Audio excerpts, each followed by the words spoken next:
Meus irmãos, minhas irmãs, saudações em Cristo Jesus. O tema da mensagem é: a santidade de Deus exige santidade do adorador. Mateus 9,13, a parte A do versículo diz: Ide, porém, e aprendei o que significa misericórdia quero e não holocaustos. Meus amados, é possível se aproximar de Deus com os lábios e o coração está longe de Deus. É possível cantar melodiosamente um hino de adoração, expressando-se com palavras bíblicas e mesmo assim, tais palavras não chegarem aos ouvidos do Senhor e nem terem a aprovação dele. Deus disse a Israel, Isaías 29,13: Este povo se aproxima de mim, com a sua boca e com seus lábios me honra, mas o seu coração está longe de mim. Meus amados, no princípio, a adoração do povo de Israel era denominada festas para o Senhor, de acordo com Êxodo 13,6. Séculos mais tarde, a adoração do povo de Israel passou a ser chamada festas dos judeus, de acordo com João 6,4. Ou seja, com o passar do tempo, a ênfase espiritual da adoração do povo de Israel degenerou-se e passou a ser chamada festas dos judeus e não mais festas para o Senhor. Isto é, a adoração passou de Deus para o homem.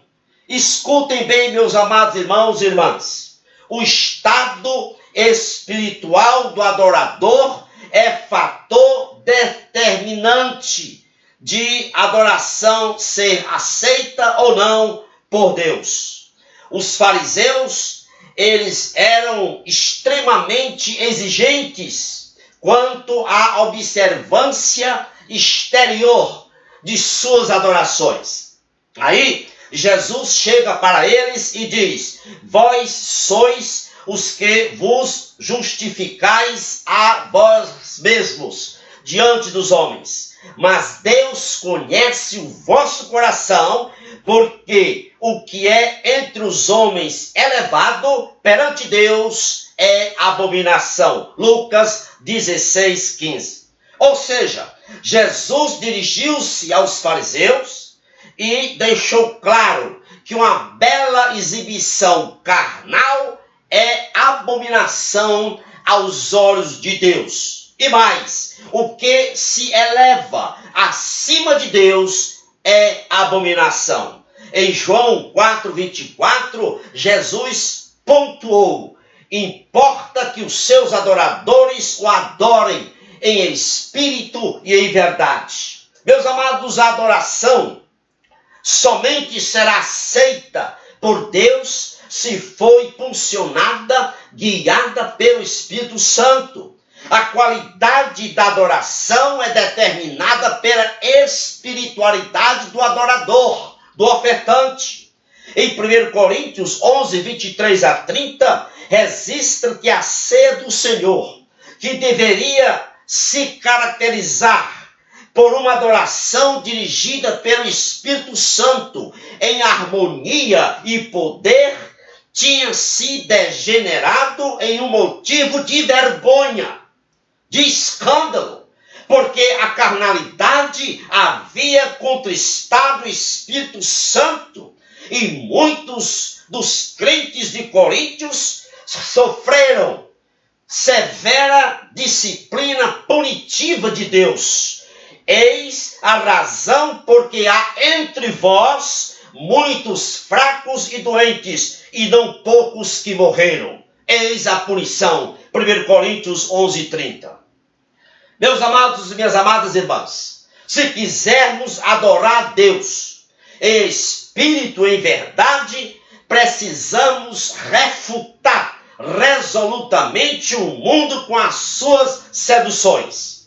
Se quisermos adorar a Deus em espírito e em verdade, precisamos negar a carne com todos os desejos malignos. Se quisermos adorar a Deus em espírito e em verdade, devemos responder negativamente ao nosso eu em todas as suas manifestações e responder positivamente a todas as demandas de Deus. Lamentavelmente, o que estamos vendo hoje na área da adoração em muitas igrejas é que a carnalidade está imitando a espiritualidade.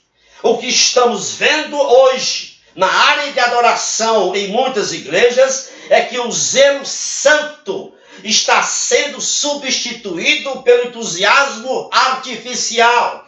A alegria do Senhor está sendo substituída pelo sentimento meramente carnal.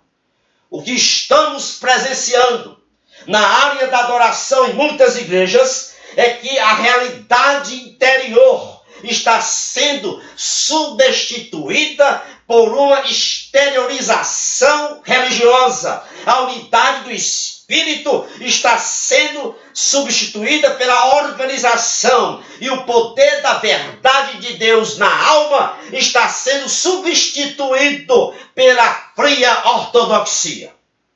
Meus amados, minhas amadas irmãs, o andar com Deus, a comunhão com Deus, descarta o artificial. A comunhão com Deus faz a adoração surgir espontaneamente no coração do adorador, do mesmo modo como a fumaça do holocausto do Antigo Testamento subia direto a Deus.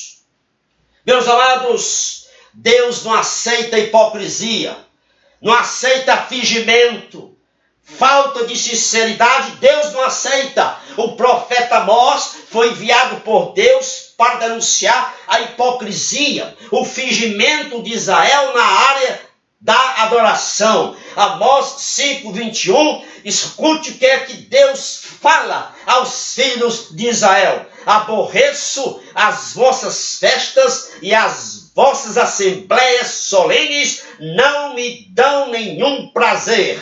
No verso 24, Deus continua dizendo aos filhos de Israel: afasta de mim o estrépito dos teus cânticos, porque não ouvirei as melodias dos teus instrumentos. Meus amados, as festas que Deus tinha ordenado, mandado o povo de Israel realizar, transformaram-se numa ofensa a Deus, por causa do fingimento, da hipocrisia. O povo de Israel mantinha, sim, a ortodoxia exterior na realização das festas que Deus havia mandado, mas faltava uma vida reta diante de Deus, e isso anulava a sua profissão de fé. Escute bem o que eu vou dizer. É possível que a mente de uma pessoa esteja em alto patamar da ortodoxia e seus pés podem estar na lama das práticas ofensivas a Deus. Meus amados, Deus, Ele procura, sabe o que é que Deus procura? Coerência entre os lábios e a vida.